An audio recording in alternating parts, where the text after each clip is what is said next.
Welcome to the Political Bridge. I'm Ada. Today we're diving into a hot topic. It's about college sports and who should call the shots. For years, college athletes couldn't make money from their name or image. This changed recently. Now they can earn money through NIL deals. That stands for name, image, and likeness. But this new system has brought new challenges. Many people are asking for federal rules. They want to make things fair and clear. Others say colleges should handle this themselves. They believe federal rules would hurt the spirit of college sports. We'll explore if Washington should step in. We'll also look at what that might mean for athletes and schools. Nico, Jordan, welcome back. Let's get into it. Thanks, Ada. We need federal rules now. The current NIL landscape is a mess. It's like the Wild West. There are no clear rules. This hurts fair competition. Schools with more money can offer better deals. This creates an unfair playing field. It also exploits young athletes. They often sign deals without good advice. They don't always understand the long-term impact. A national standard would protect them. It would also bring order to recruiting. We need a level playing field for all schools. This includes smaller schools, too. Federal oversight would ensure transparency. It would prevent fraud. It would make sure athletes get fair deals. It's about protecting the integrity of college sports. It's also about protecting these young people. They deserve clear guidelines. We can't leave it up to a patchwork of state laws. I understand the desire for order, Nico, but federal intervention isn't the answer here. It's a huge overreach. College sports have always been run by the NCAA and schools. They know what's best for their programs. Federal rules would create a huge bureaucracy. It would slow down decision-making. It would also take away power from states. States are already creating their own NIL laws. They are finding solutions that fit their unique needs.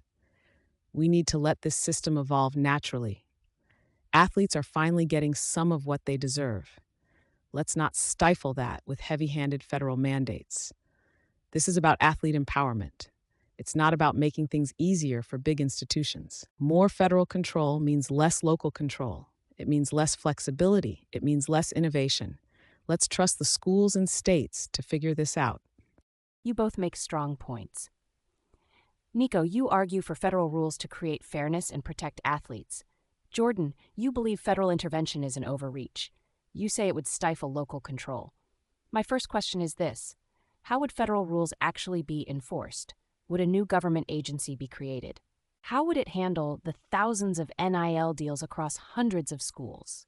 Jordan, how would you ensure fairness for athletes without any national oversight? What stops powerful boosters from exploiting athletes in a state-by-state system?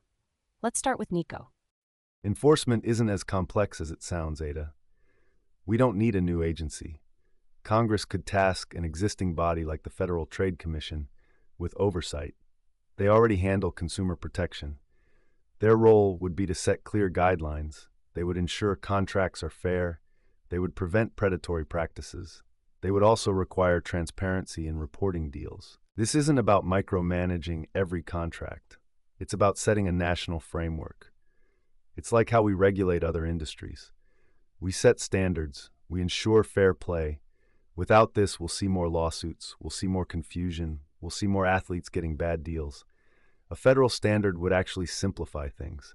It would give athletes and schools a clear rulebook. This clarity is what's missing now. It's essential for everyone involved. Nico, trusting the FTC to oversee college sports feels like a stretch. Their expertise isn't in athletic development, it's in trade. Federal rules would be slow to adapt. The NIL landscape changes quickly. What works today might not work tomorrow. States can react much faster. They can tailor laws to their specific needs. For example, some states have different rules for high school athletes.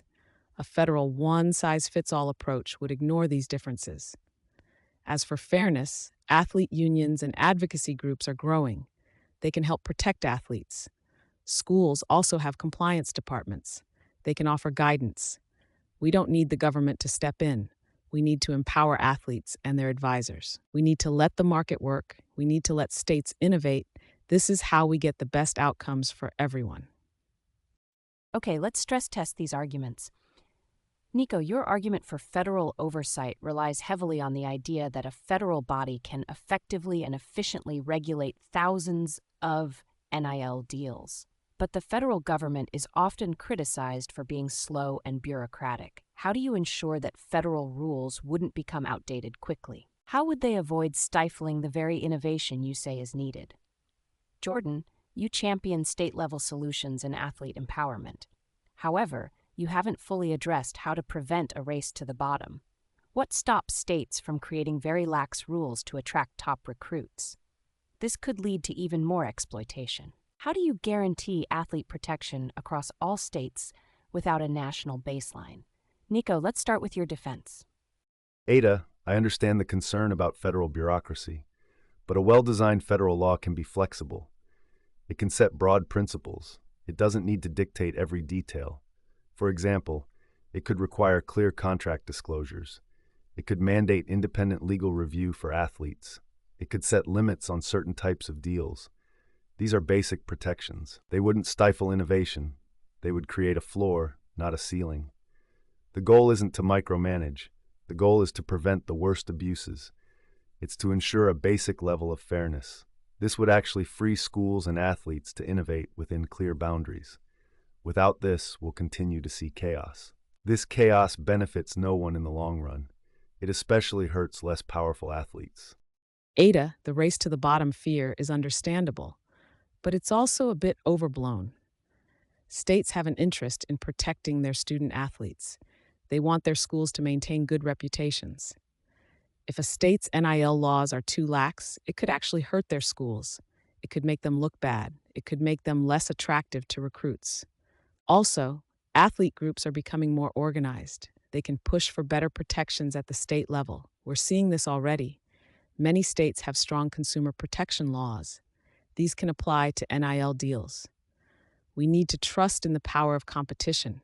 We need to trust in the power of advocacy. We need to trust in the power of local control.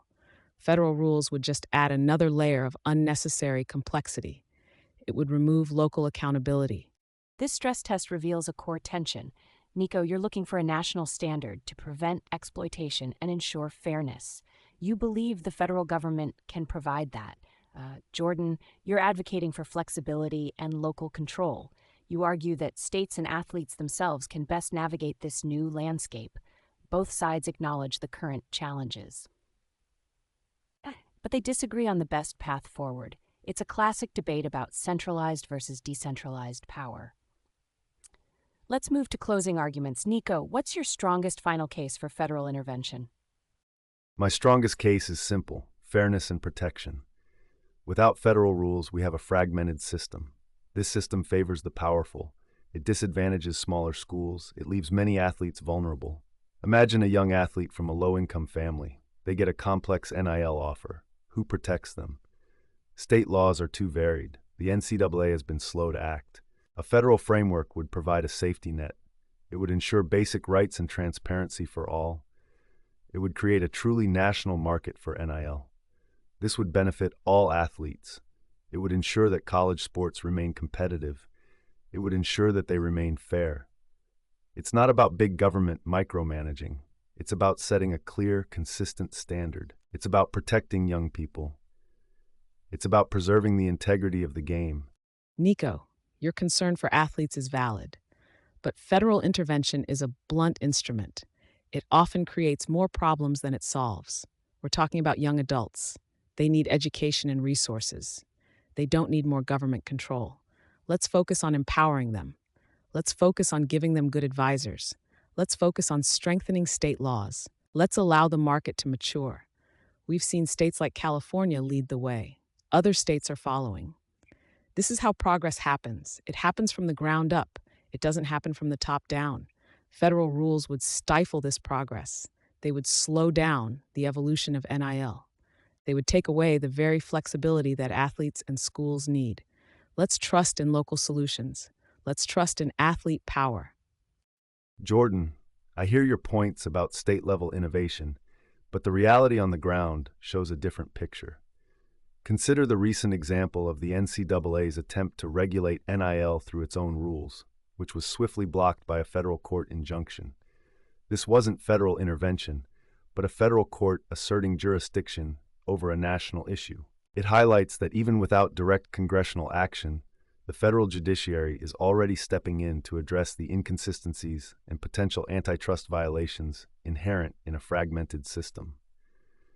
This legal precedent suggests that a federal legislative framework isn't an overreach, but a proactive measure to provide the clarity that courts are already demanding. Leaving it to state-by-state litigation or NCAA's often challenged rules creates more instability. A federal law could codify what the courts are hinting at, a need for uniform standards to protect athletes and ensure fair competition across all states, preventing endless legal battles and uncertainty for everyone involved. Nico, that court injunction against the NCAA, while significant, actually reinforces my argument for caution against broad federal mandates. The court's action was about antitrust, not about dictating the specifics of NIL deals or creating a new regulatory body. It was about preventing a single entity from stifling competition, which is a very different scope than a federal agency micromanaging athlete contracts. In fact, many states are already using existing consumer protection laws and developing specific NIL legislation to address these issues without needing a new, cumbersome federal apparatus. For instance, states like Texas and Florida have enacted laws that not only protect athletes, but also allow universities to play a more active role in educating and advising their athletes on NIL deals, fostering a supportive environment rather than a restrictive one. This localized approach allows for tailored solutions that genuinely empower athletes and schools, reflecting the diverse landscape of college sports, rather than a one-fits-all federal solution that could stifle these innovative state-led protections. And that brings us to the end of another thought-provoking discussion. Nico and Jordan have highlighted the complexities of federal intervention in college sports. We've heard arguments for national consistency to protect athletes and ensure fairness. We've also heard arguments for local control and flexibility. This allows states and institutions to adapt to unique circumstances. It's clear there are strong reasons on both sides. The debate over how best to balance athlete rights with institutional autonomy will continue. You can find more information and resources at tpbridgepod.com. Join us next time for another engaging discussion. Until then, stay informed, stay engaged, and keep bridging those political divides.